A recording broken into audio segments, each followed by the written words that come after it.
सरम तो जीवम परम एव लक्ष्य। और जीव यदि ऐसे धनुष का संधान करे, परम लक्ष्य है हमारी परमात्मा को प्राप्त करना। और कृष्ण कथा सुनने का परम लक्ष्य है महाराज की उपलब्धि। बोलिए श्री बांके बिहारी लाल की।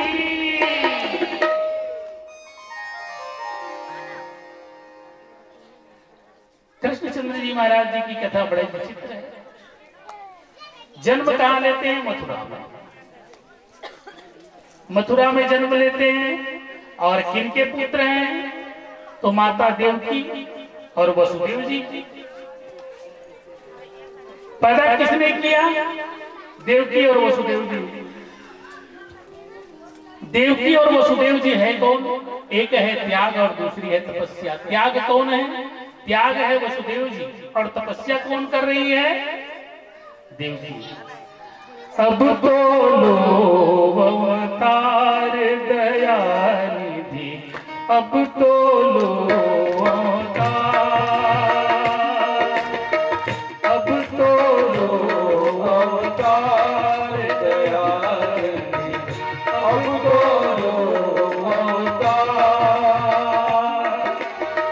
प्रबल हुआ है दुष्टों का बल, प्रबल हुआ है दुष्टों का बल, शीघ्र करो संहार दया, अब तो लो अवतार दया निधि, अब तो लो अवतार दया निधि, अब तो लो अवतार।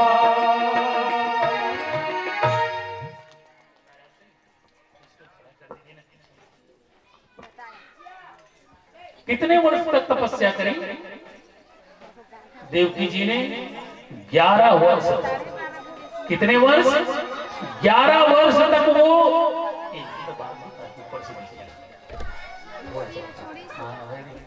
पब्लिक की नहीं दी।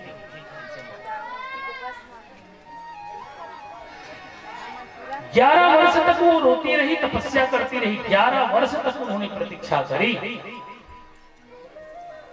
और 11 वर्ष के बाद में भगवान प्रकट हुए।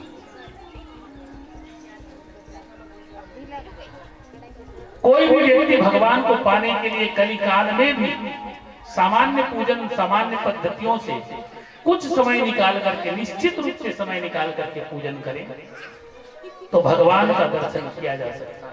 उसमें किसी को कोई संदेह नहीं होनी चाहिए। इन्हीं आंखों से देखा जा सकता है परमात्मा से, और इन्हीं शरीर से बात किया जा सकता है। इसमें किसी को संदेह नहीं होनी चाहिए, किसी को भी नहीं होना चाहिए। तो त्याग और तपस्या की मूर्ति उनके यहाँ। मथुरा क्या है? मथुरा है देह की नगरी, और देह में ज्ञान ठहरता नहीं है। भगवान कहाँ चले गए? गोकुल। कहाँ चले गए? गोकुल। गो कहते हैं इंद्रियों को और कुल कहते हैं समूह को। तो गोकुल चले गए। वहां रहते कौन है? तो वहां रहते हैं नंद जी रहते हैं और माता जसोदा रहते हैं। नंद जी हैं प्रेम मूर्ति है, नंद जी हैं प्रेम मूर्ति है, और जसोदा मैया भक्तिमती है। नंद कहते हैं जो दूसरे को आनंद प्रदान करे, उन्हीं का नाम नंद है। देखिए ये जो कथा हो रही है पूज्य महाराज श्री प्रमेंद्र गिरी जी, नागेंद्र गिरी जी के यहाँ, लेकिन पूरे गांव वालों से यही कहा उन्होंने दोनों हाथ जोड़ करके, भैया कथा भले ही मेरे घर में हो रही है लेकिन ये सब घर की कथा है। ये कहकर करके सबको निमंत्रण दिया और सबको बुलाया, भोजन प्रसादी की व्यवस्था करी। ये होता है नंद का स्वभाव, और उन्होंने नंद बना इसलिए उनके घर में आज आनंद आया हुआ है।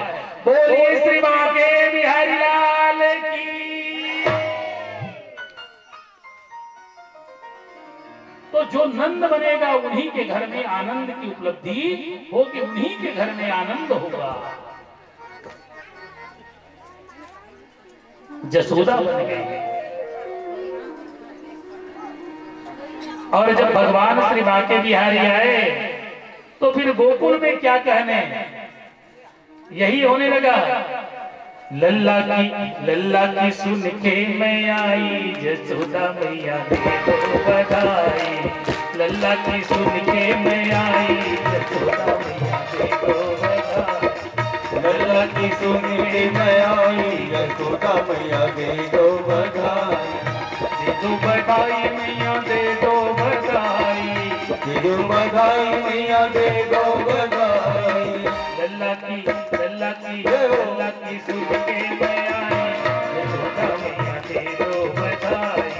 लल्ला की सुन के मैं आई, यशोदा मैया दे दो बधाई। महाराज जी के यहाँ क्यों आए हो भाई? सब लोग मैं पूछता हूँ, बाकी 2-4 लोगों के अलावा तो कोई इस घर के हो नहीं, आए क्यों हो? तो कहेंगे महाराज लल्ला का सुन के हम आए। कई लोग ऐसे भी होते हैं भगवान के कथा रसिक जो बिना बुलाए भी आते हैं। बहुत से लोग तो बुलाने से आए हैं, निमंत्रण देने से आए हैं। बहुत से ऐसे रसिक श्रोता होते हैं जो बिना बुलाए आते हैं। बुलाने का वो महत्व नहीं है जितना बिना बुलाए सुने जाने का महत्व। हमारी माताएं दक्षिणा देती है, दान देती है, लेकिन दान का फल नहीं पाती, पुण्य पाती। क्यों जानते हो? दान देने के भी 10 प्रकार के नियम है। दान कैसे करनी चाहिए? जिनको दान देने की इच्छा हो उन्हें बहुत ध्यान पूर्वक सुनिए। दान तो वही दीजिए जो आप देना चाहते हैं, ऐसा नहीं है। परंतु उस दान का पूरा फल पाना चाहते हो तो इनके विधान को भी समझिए। दान देने की इच्छा हो तो जिनको आप दान देना चाहते हो उनके घर जाइए, उनको निमंत्रण दीजिए, उनको जाकर के प्रणाम करें, कहें कि आप मेरे घर पधारे। और जब वो ब्राह्मण देवता पहुंचे तो उनका अच्छी तरह से पद प्रक्षालन करवाएं, चंदन लगाएं, टीका लगाएं, उनको आसन दें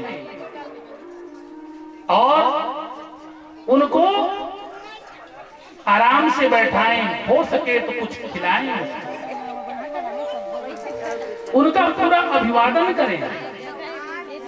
और जिस समय वो जावे उस समय उनको दक्षिणा देकर के प्रणाम करें।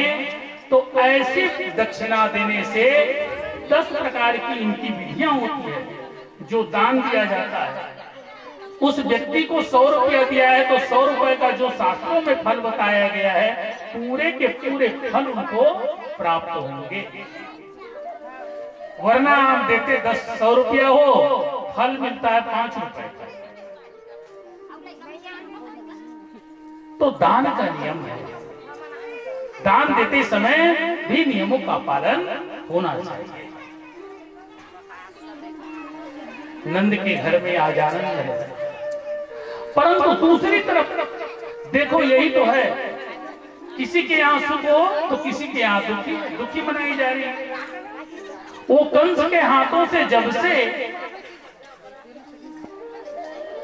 वह जो बच्ची है छुटी है, तब से रावण परेशान है।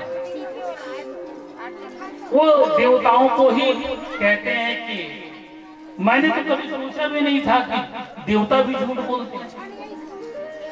वो जो भी मिलते यही कहता कि आकाशवाणी भी झूठा साबित हुआ।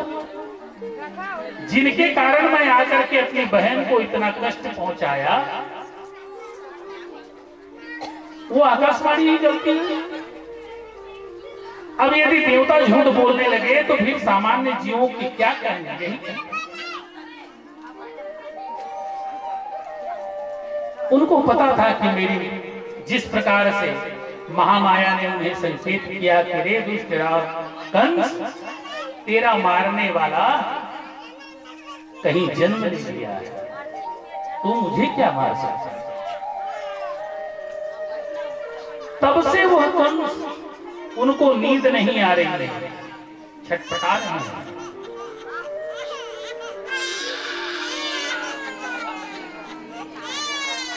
छटपटा रही हैं वो। और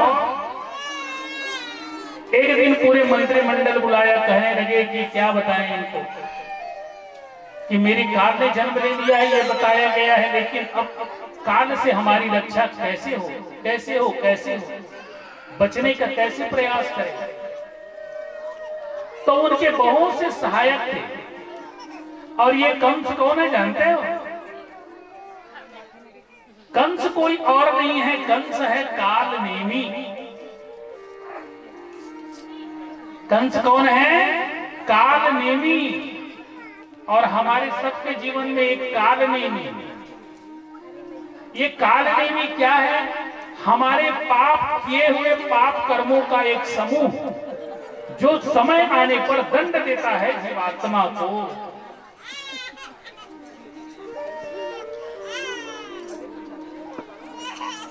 यदि कोई दंड पा रहा है तो इसका सीधा से मतलब है कि उनसे जाने अनजाने में गलती हुई प्रकार की क्रियाओं को जन्म दे रही है। अक्षदश प्राणम अधर्म धर्म चक्रे। और हमारे जीवन का चक्र में दो ही पहिए लगे हैं, या तो धर्म और अधर्म, दोनों में समता नहीं होगी तो एक्सीडेंट हो जाएगा। गाड़ी चलाओगे तो एक चक्का छोटी हो और एक चक्का बड़ी हो तो क्या लगेगा? बैठ पाओगे? सवारी कर लोगे? एक चक्का 6 फीट का है और एक चक्का 1 फीट का लगा हुआ है, तो उसको दौड़ाया जा सकता है? नहीं दौड़ाया जा सकता। अक्षदश प्राण।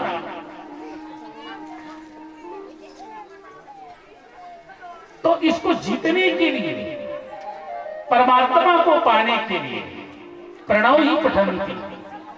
प्रणव कहते हैं ओंकार मंत्र को। जो भगवान को पाना चाहते हैं उनकी निष्ठा ओम में होनी चाहिए।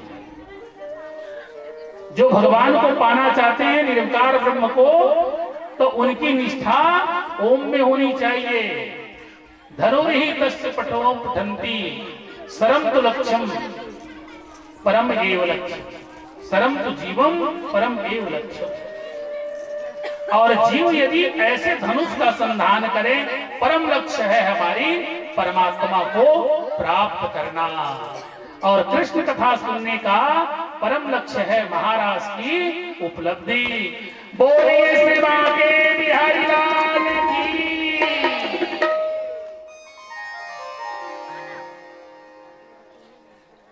कृष्णचंद्र जी महाराज जी की कथा बड़े विचित्र है। जन्म कहां लेते हैं? मथुरा में। मथुरा में जन्म लेते हैं। और किनके पुत्र हैं? तो माता देवकी और वसुदेव जी। पैदा किसने किया? देवकी और वसुदेव जी। देवकी और वसुदेव जी है कौन? एक है त्याग और दूसरी है तपस्या। त्याग कौन है? त्याग है वसुदेव जी। और तपस्या कौन कर रही है? देवकी। अब तो लो अवतार दया निधि, अब तो लो अवतार, अब तो लो अवतार दया निधि, अब तो लो अवतार। प्रबल हुआ है दुष्टों का बल, प्रबल हुआ है दुष्टों का बल, शीघ्र करो संहार दया। अब तो लो अवतार दया निधि, अब तो लो अवतार दया निधि, अब तो लो अवतार।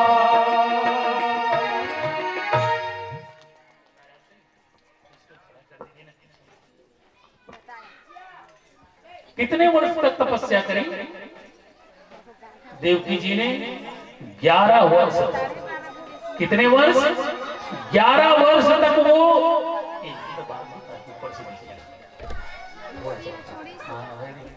पब्लिक की नहीं।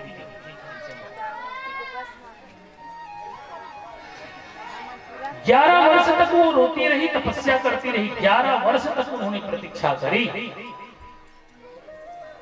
और 11 वर्ष के बाद में भगवान प्रकट हुए।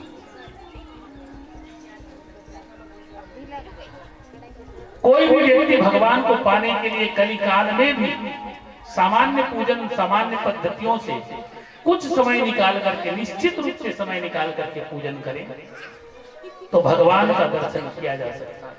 उसमें किसी को कोई संदेह नहीं होनी चाहिए। इन्हीं आंखों से देखा जा सकता है परमात्मा से, और इन्हीं शरीर से बात किया जा सकता है। इसमें किसी को संदेह नहीं होनी चाहिए, किसी को भी नहीं होना चाहिए। तो त्याग और तपस्या की मूर्ति उनके यहाँ। मथुरा क्या है? मथुरा है देह की नगरी, और देह में ज्ञान ठहरता नहीं है। भगवान कहाँ चले गए? गोकुल। कहाँ चले गए?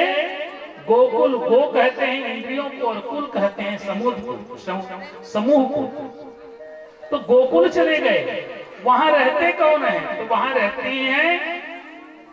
रहते हैं नंद जी रहते हैं और माता जसोदा रहते हैं। नंद जी हैं प्रेम मूर्ति है, नंद जी हैं प्रेम मूर्ति है, और जसोदा मैया भक्तिमती है। नंद कहते हैं जो दूसरे को आनंद प्रदान करे, उन्हीं का नाम नंद है। देखिए ये जो कथा हो रही है पूज्य महाराज श्री प्रमेंद्र गिरी जी, नागेंद्र गिरी जी के यहाँ, लेकिन पूरे गांव वालों से यही कहा उन्होंने दोनों हाथ जोड़ करके, भैया कथा भले ही मेरे घर में हो रही है लेकिन ये सब घर की कथा है। ये कहकर करके सबको निमंत्रण दिया और सबको बुलाया, भोजन प्रसादी की व्यवस्था करी। ये होता है नंद का स्वभाव, और उन्होंने नंद बना इसलिए उनके घर में आज आनंद आया हुआ है। बोलिए श्री बांके बिहारी लाल की।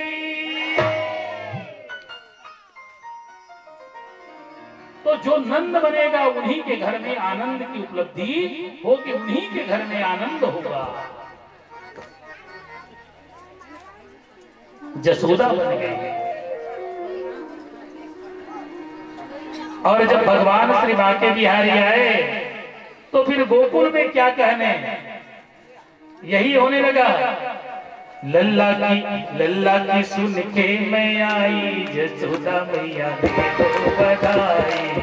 लल्ला की सुन के मैं आई, जसोदा मैया दे दो बधाई। लल्ला की सुन के मैं आई, जसोदा मैया दे दो बधाई। दे दो बधाई मैया दे दो बधाई, दे दो बधाई मैया दे दो बधाई। लल्ला की सुन के मैं आई, जसोदा मैया दे दो बधाई। लल्ला की सुन के मैं आई, जसोदा मैया दे दो बधाई। महाराज जी के यहाँ क्यों आए हो भाई? सब लोग मैं पूछता हूँ, बाकी 2-4 लोगों के अलावा तो कोई इस घर के हो नहीं, आए क्यों हो? तो कहेंगे महाराज लल्ला का सुन के हम आए। कई लोग ऐसे भी होते हैं भगवान के कथा रसिक जो बिना बुलाए भी आते हैं। बहुत से लोग तो बुलाने से आए हैं, निमंत्रण देने से आए हैं। बहुत से ऐसे रसिक श्रोता होते हैं जो बिना बुलाए आते हैं। बुलाने का वो महत्व नहीं है जितना बिना बुलाए सुने जाने का महत्व। हमारी माताएं दक्षिणा देती है, दान देती है, लेकिन दान का फल नहीं पाती, पुण्य पाती। क्यों जानते हो? दान देने के भी 10 प्रकार के नियम है। दान कैसे करनी चाहिए? जिनको दान देने की इच्छा हो उन्हें बहुत ध्यान पूर्वक सुनिए। दान तो वही दीजिए जो आप देना चाहते हैं, ऐसा नहीं है। परंतु उस दान का पूरा फल पाना चाहते हो तो इनके विधान को भी समझिए। दान देने की इच्छा हो तो जिनको आप दान देना चाहते हो उनके घर जाइए, उनको निमंत्रण दीजिए, उनको जाकर के प्रणाम करें, कहें कि आप मेरे घर पधारे। और जब वो ब्राह्मण देवता पहुंचे तो उनका अच्छी तरह से पद प्रक्षालन करवाएं, चंदन लगाएं, टीका लगाएं, उनको आसन दें और उनको आराम से बैठाएं, हो सके तो कुछ खिलाएं, उनका पूरा अभिवादन करें और जिस समय वो जावे उस समय उनको दक्षिणा देकर के प्रणाम करें। तो ऐसे दक्षिणा देने से 10 प्रकार की इनकी विधियां होती है जो दान दिया जाता है। उस व्यक्ति को 100 रुपया दिया है तो 100 रुपए का जो शास्त्रों में फल बताया गया है पूरे के पूरे फल उनको प्राप्त होंगे। वरना आप देते 100 रुपया हो, फल मिलता है 5 रुपए का। तो दान का नियम है, दान देते समय भी नियमों का पालन होना चाहिए। नंद के घर में आज आनंद है, परंतु दूसरी तरफ देखो यही तो है, किसी के यहाँ सुख हो तो किसी के यहाँ दुखी मनाई जा रही है। वो कंस के हाथों से जब से वह जो बच्ची है छुटी है तब से रावण परेशान है। वो देवताओं को ही कहते हैं कि मैंने तो कभी सोचा भी नहीं था कि देवता भी झूठ बोलते हैं। वो जो भी मिलते यही कहता कि आकाशवाणी भी झूठा साबित हुआ। जिनके कारण मैं आकर के अपनी बहन को इतना कष्ट पहुंचाया वो आकाशवाणी ही गलती है। अब यदि देवता झूठ बोलने लगे तो फिर सामान्य जीवों की क्या कहेंगे?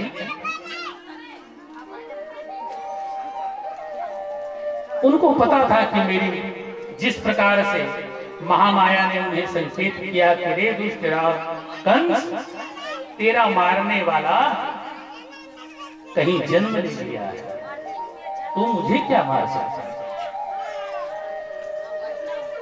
तब से वह कंस, उनको नींद नहीं आ रही है, छटपटा रही है।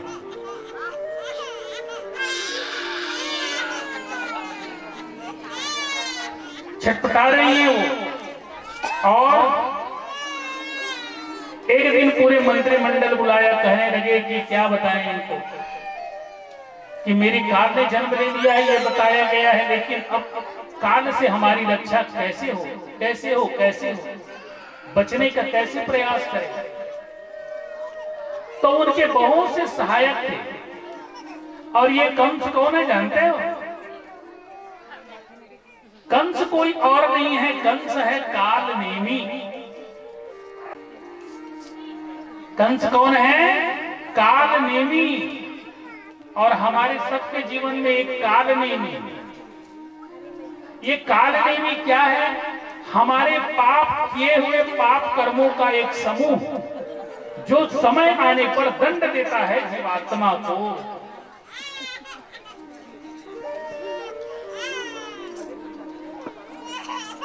यदि कोई दंड पा रहा है तो इसका सीधा से मतलब है कि उनसे जाने अनजाने में गलती हुई, कि जिनकी कोख से भगवान श्री कृष्ण जन्म ले रहे हैं क्या उनके द्वारा भी पाप हुआ था? देवकी और वसुदेव जी भी क्या पाप कर सकते हैं? बोले हुआ तो था। बोले कौन सा अपराध हुआ?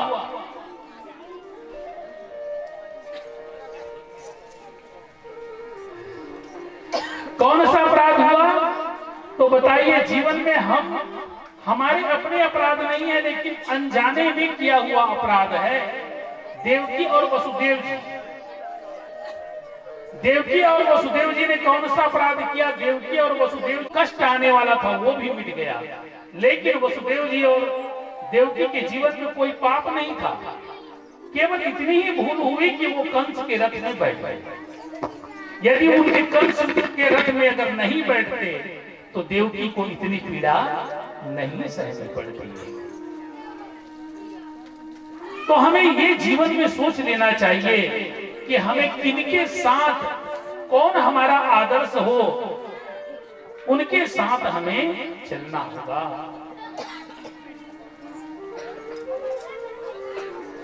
कंस ने बैठक बुलाई, कहने लगे कि क्या बताएं, मेरा काल ने जन्म ले लिया। एक व्यक्ति ने कहा कि महाराज चिंता क्यों करते हो, आप हैं तो राजा, आप एक आदेश करो कि आज रात्रि में जितने भी बच्चे जन्म लिए हैं उन सबको मरवा दिया जाए। फरमान जारी कर दो, वो जो जन्म लिया हुआ है काल ही मर जाएगा। बोले अरे इतना साधारण सा समझते हो रे? जो पेट में रह करके हमारे जेल से फरार हो गया वो दूसरे जगह चला गया, हमारे आदेश से मर जाएगा। जिनको हम पेट में रहा तो पकड़ नहीं पाए, अब तो वो पेट से निकल करके हमारे जेल से ही बाहर चला गया, वो तो हमारे बस में आने वाले नहीं है। कोई दूसरा उपाय बताओ। एक से एक वहां पर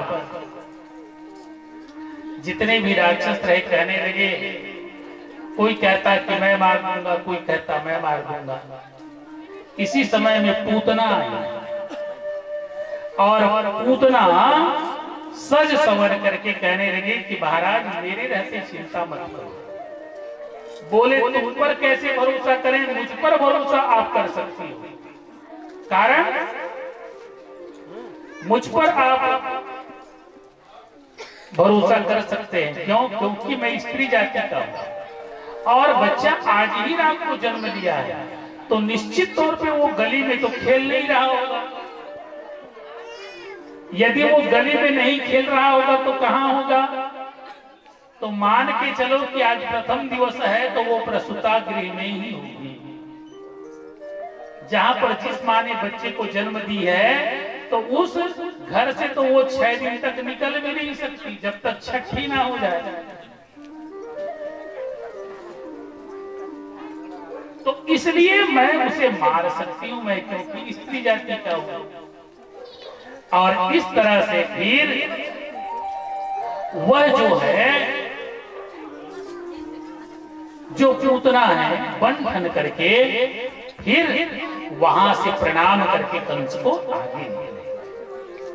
कंस से विदा मांग करके निकले तो गोकुल में तो आनंद मनाई जा रही है।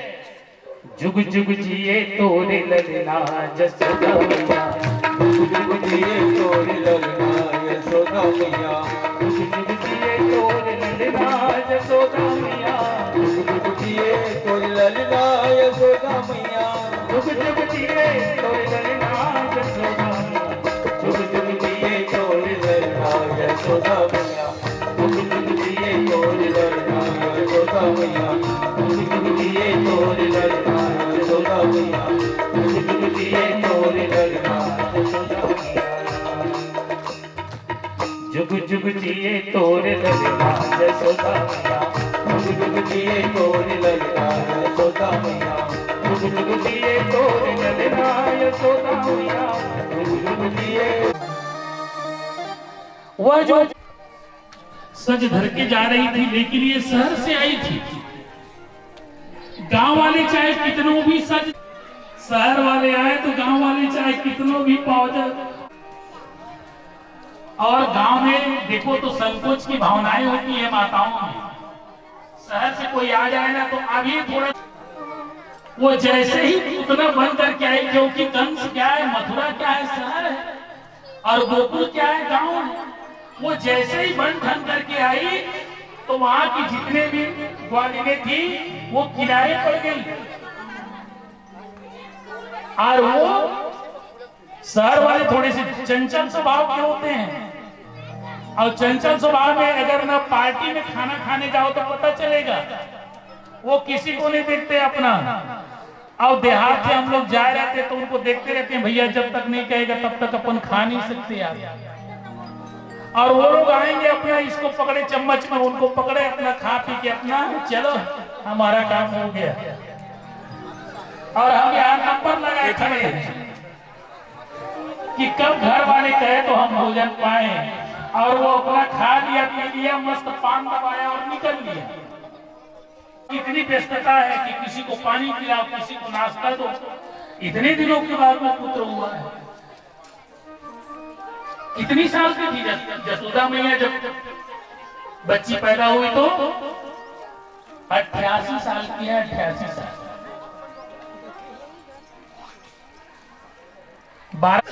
जीवन भर जिस पुत्र के लिए तरसे हो वही पुत्र यदि उनकी गोदी में आ जाए तो फिर कहने क्या।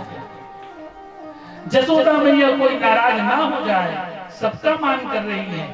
और इधर गोपिकाएं बड़े ही भाव सहित भगवान के लिए, और इधर पूतना जो है अपने स्तन में कालकूट नाम का जहर को, हलाहल जहर को लेकर के पिलाने के लिए पहुंचे।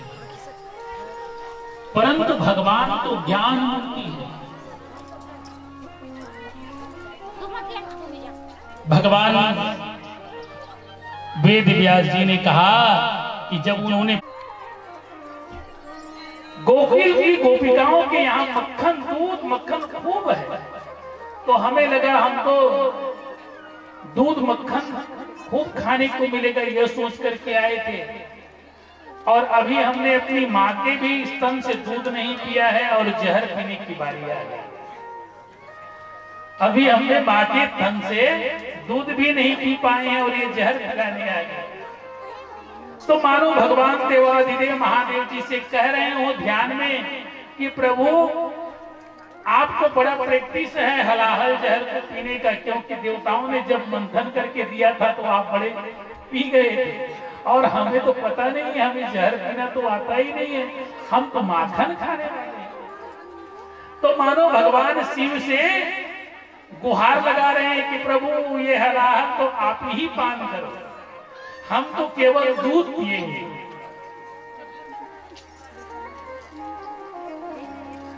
दूसरी बात संतों ने कहा कि देखो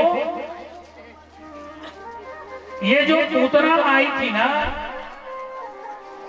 6 दिन के बाद आई थी, मतलब 14 तिथि को, अष्टमी को भगवान का जन्म हुआ और 14 को पूतना आई थी।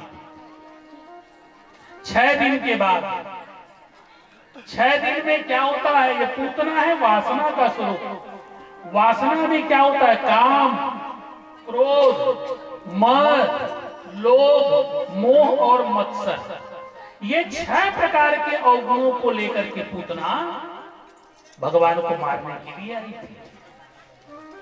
और इनका असर कहां पर पड़ता है, 14 स्थानों पर इनका असर पड़ता है। कितने स्थानों पर असर पड़ता है वासना का स्थान, 5 ज्ञानेंद्रियां, 5 कर्मेंद्रियां, मन, बुद्धि, चित्त और अहंकार, कितने हो गए, 14। 14 स्थानों पर इसका प्रभाव पड़ता है। गाढ़ं कराभ्याम भगवान प्रविटे ततः प्राणे सम्मम शेष समविंतो पवित्र। कह रहे हैं कि भगवान का स्मरण किया और उन्होंने पूतना के भगवान श्री कृष्ण को अपनी हथेली पर लिया, उठा लिया और अपनी स्तन से भगवान को लगा दिया। भगवान तब भी नहीं पी रहे हैं, तो अपनी हाथों से अपनी स्तन पी हो तो भला हम छोड़े क्यों। इसलिए भगवान ने दोनों हाथों से उस स्तन को पकड़े और इतनी जोर से दबाया, इतनी जोर से दबाया कि भगवान श्री कृष्णचंद्र जी जब उनके स्तन में से दूध के साथ साथ को पीने लगे, तब वह जो पूतना थी व्याकुल हो गई और व्याकुल होकर के राक्षसी रूप को धारण करके उस ब्रज भूमि से बाहर जाकर के ग्वाल बाल जब दौड़े तो गोकुल के बाहर पूतना कितने कोस की थी जानते हो, 6 कोस लंबा, 6 कोस लंबा उनका शरीर था और 6 कोस के शरीर वाले जब पूतना मरी तो ऊपर में भगवान श्री कृष्णचंद्र जी महाराज सीने में उनके खेल रहे थे। गोपिका गई और उनको फिर सीढ़ी लगा करके उनको उतारा गया। इतनी बड़ी राक्षस मरी तो देखिए, हम सब लोग जाते हैं, शव यात्राओं में जाते हैं, तो जब किसी के शरीर को जलाते हैं तो सुगंध आती है कि बदबू? किसी का यदि शरीर जलाओगे तो सुगंध आएगी कि बदबू? उस पूतना के शरीर को काट काट करके जब जलाया गया तो 10 दिशाओं में खुशबू फैलने लगी।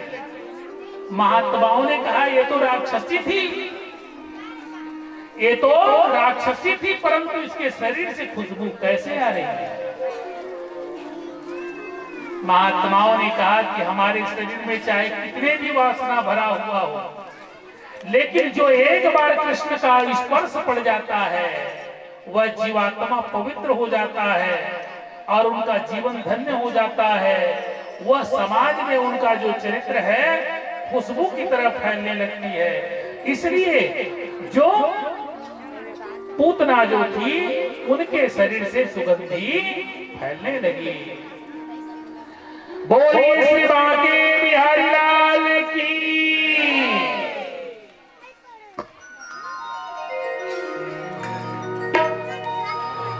जय राधा माधव,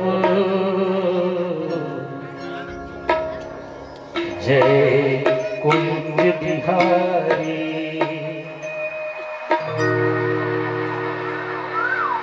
जय राधा माधव, जय कुंज बिहारी, जय राधा माधव, जय कुंज बिहारी, जय राधा माधव, जय कुंज बिहारी, जय राधा माधव, जय कुंज बिहारी, जय गोपी जन वल्लभ, जय गोपी जन वल्लभ, जय गिरधरधारी, जय राधा माधव, जय कुंज बिहारी। हमारे बिहारी जी आए हैं, इसलिए मुस्कुराते रहो, बड़े आनंद में रहो।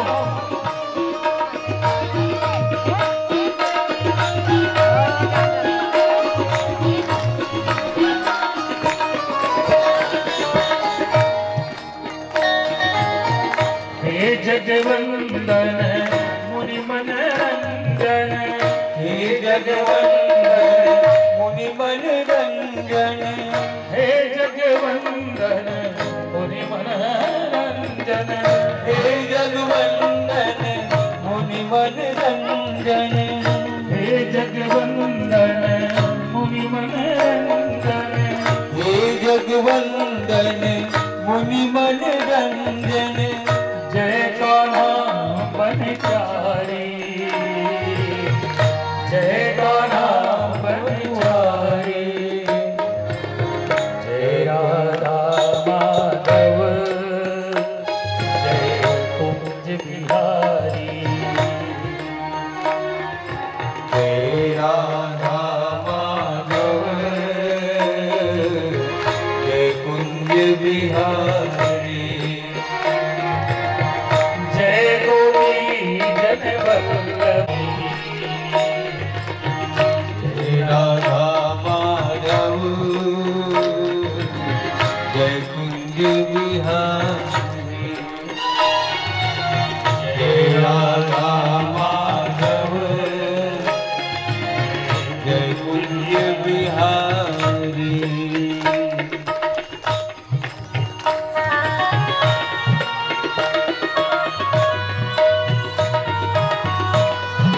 बोलिए श्री बांके बिहारी लाल की जय हो। बोलिए राधे राधे राधे राधे।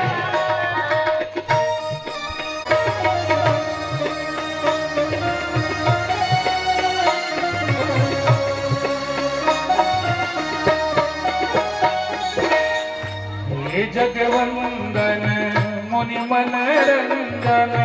हे जगवंदन मुनि मनरंजन, हे जगवंदन मुनि मनरंजन। हे जगवंदन मुनि मनरंजन। जय का नाम बनचारी, जय का नाम बनचारी। जय राधा माधव कुंज बिहारी। जय राधा माधव जय कुंज बिहारी। जय राधा माधव जय कुंज बिहारी। जय राधा माधव जय कुंज बिहारी।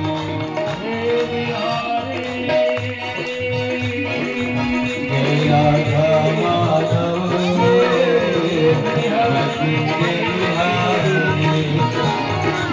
जय राधा माधव जय कुंज बिहारी। जय राधा माधव जय कुंज बिहारी। बोलिए जय बाके बिहारी लाल की जय हो।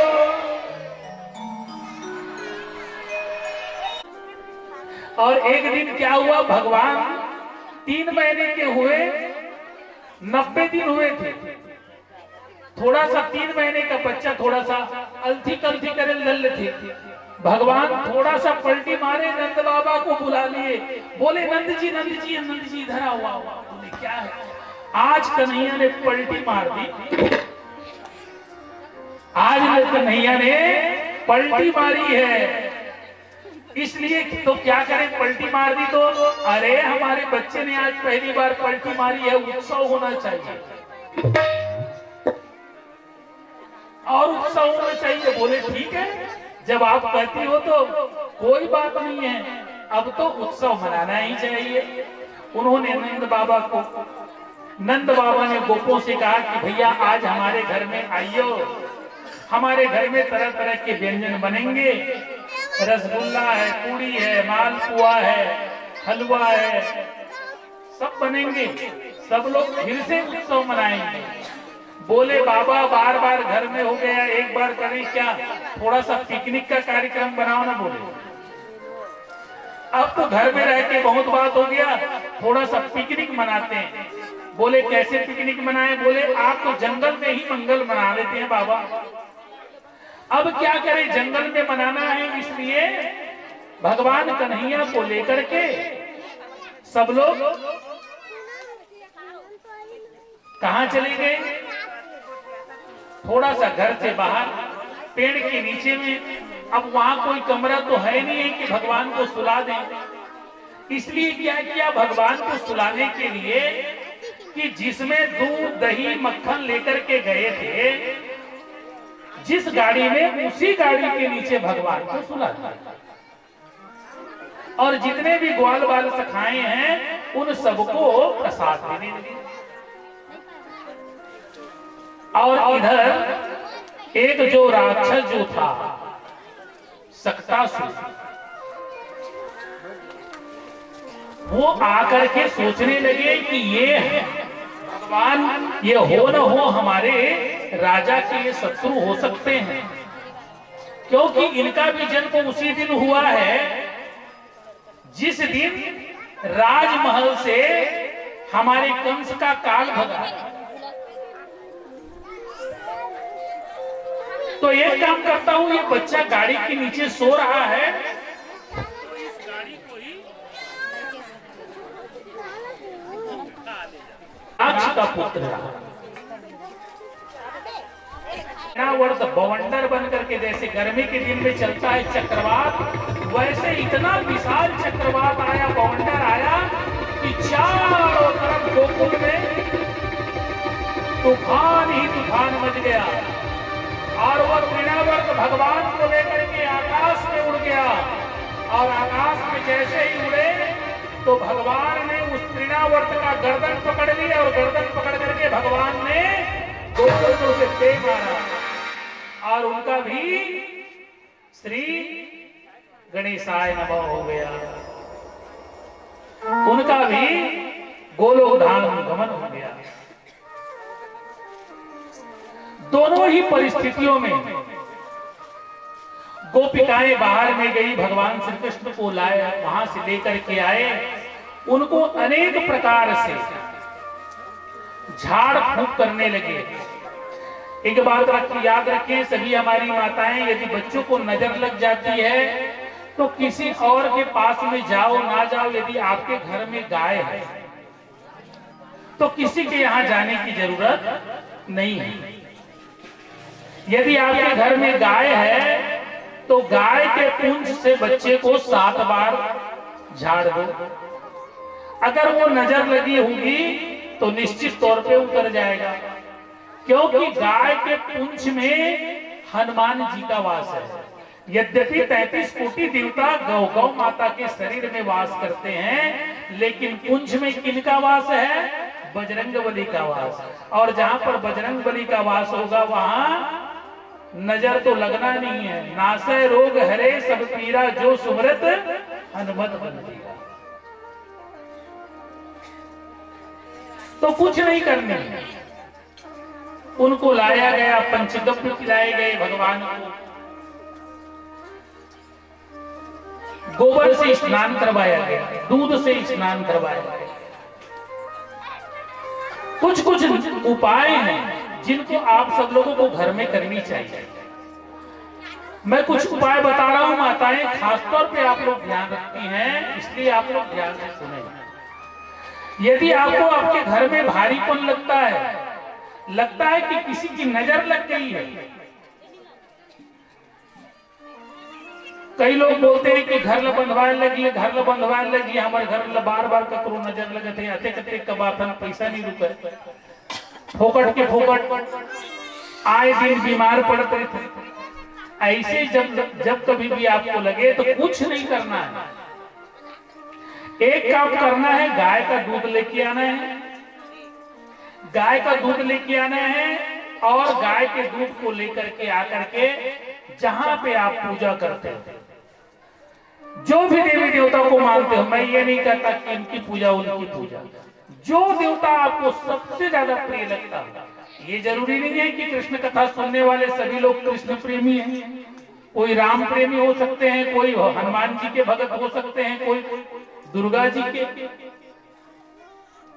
तो जो इष्ट आपको आपके हृदय के करीब हो, उस हृदय उस ईश्वर को याद करो और दूध को वहीं पर रखने के बाद एक झिल्ली में पैक कर दो पॉलीथीन में, और ऊपर से धागे में अच्छा सा बांध दो, और आपका जो घर का मुख्य जो गेट है उस दरवाजे को बंद करते हुए, यदि आपके घर के अंदर चारों तरफ यदि अंगना वाला घर है तो अंदर ही अंदर घूम सकते हो, और बाहर से यदि घूमने का है तो फिर बाहर से घूम सकते हो। दूध ऐसे गिराना कि वो कटना नहीं चाहिए, शर्त यह है कि वो कटना नहीं चाहिए। कैसो भी जादूगर हो आ जाएगा, उसको लांग जाए तो मैं भाटा पारा का पता दे दूंगा, मोबाइल करके बताना कि महाराज मैं कर रहे हूं, तब बोले मोर घर में नजर लग गई।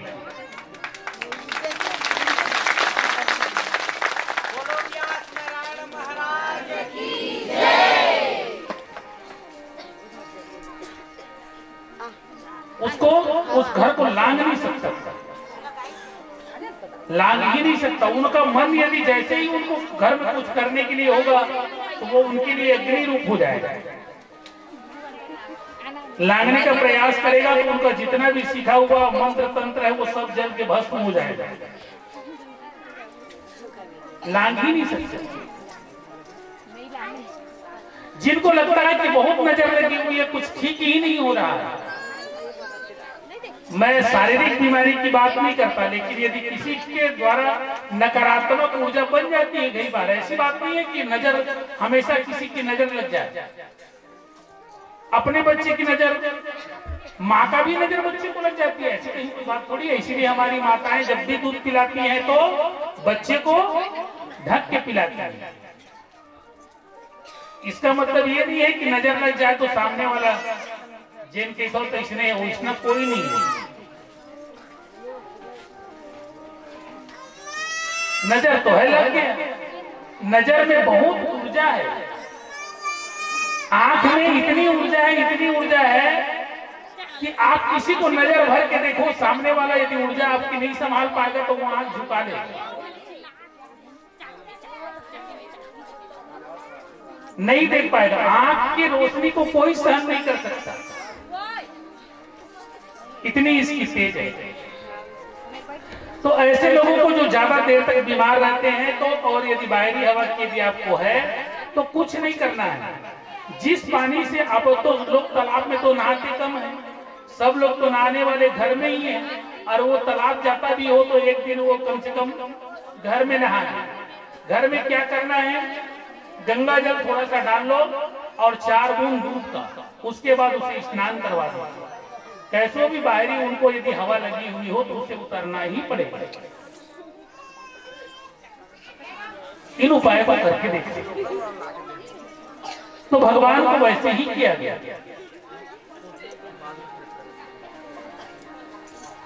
तृणावर्त का भी उद्धार किया।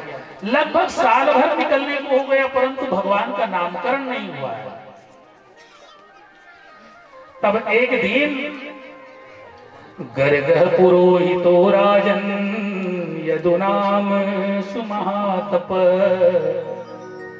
व्रजं जगामनन्दस्य वसुदेव प्रचोदितः।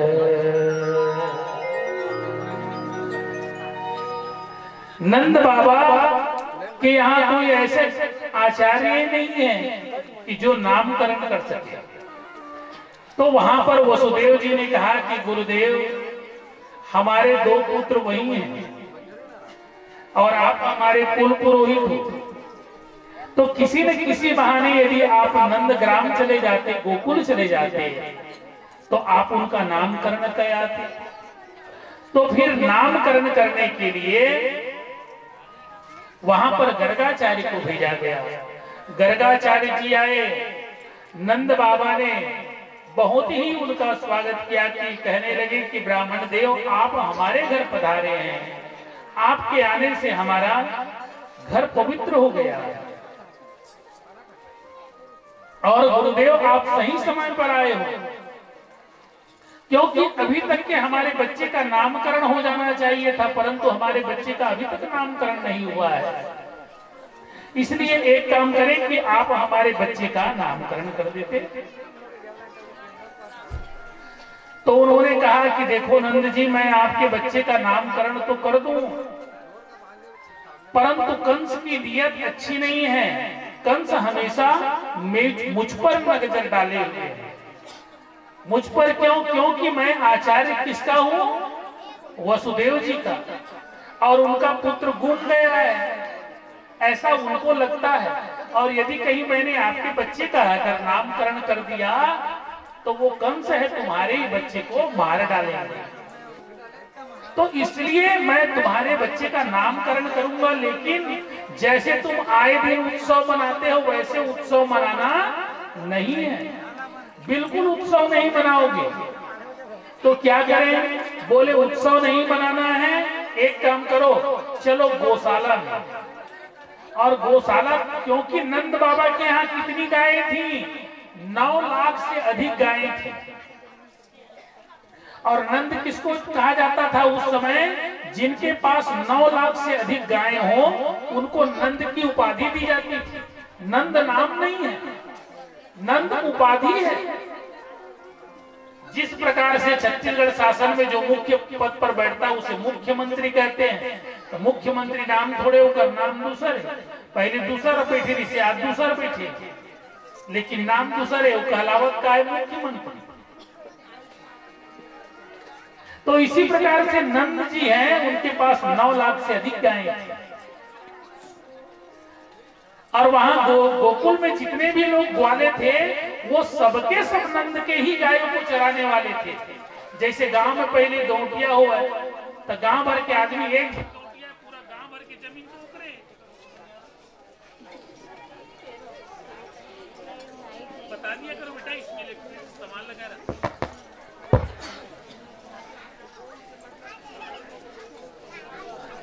कोई 100 गाय पाल रहा है, कोई 200, कोई 500, इस तरह से उन्हीं की ही गायों को पालते थे सब। और इस तरह से पूरी गोकुल एक बस्ती बसी हुई है। तो उनका गौशाला कितना बड़ा होगा?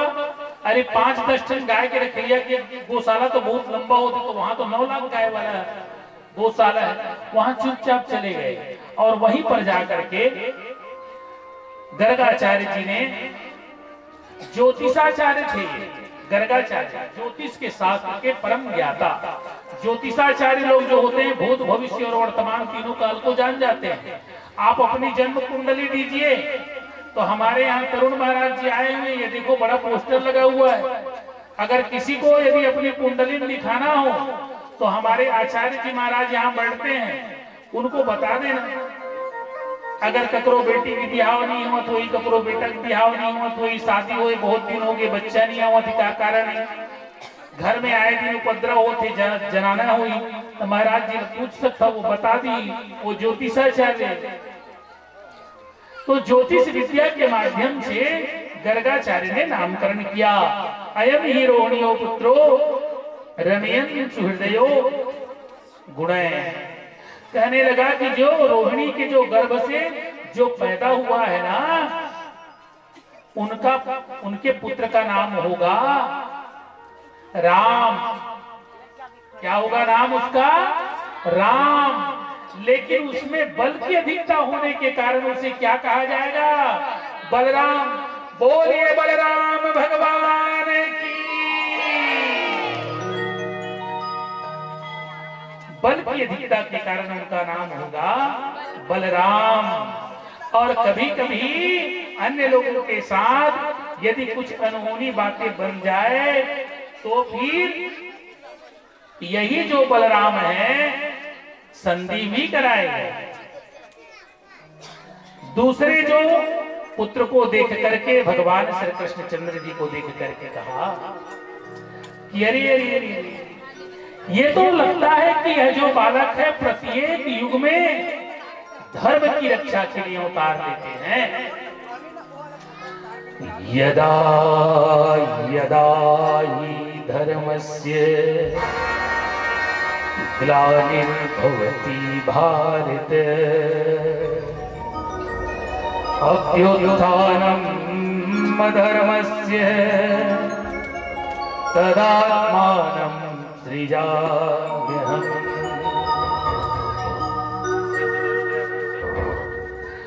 परित्राणाय साधूनां विनाशाय च दुष्कृतां धर्म संस्थापनार्थाय संभवामि युगे युगे।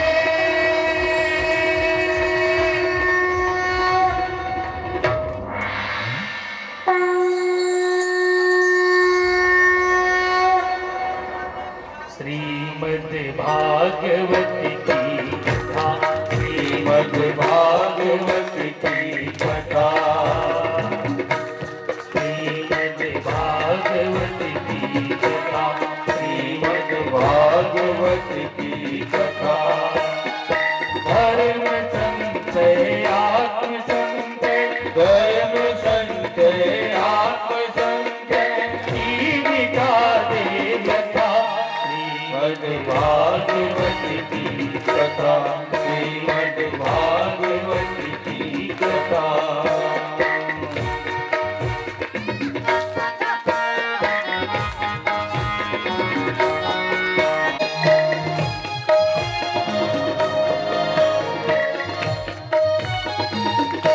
सत्यकर्म की इस गंगा में जो भी रोक लगावे, सत्यकर्म की इस गंगा में जो भी रोक लगावे, ज्ञान भक्ति वैराग जीवन में जो जाने वो गावे।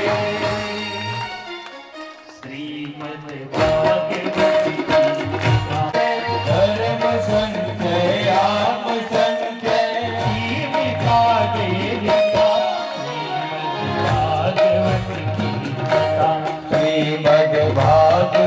की कथा।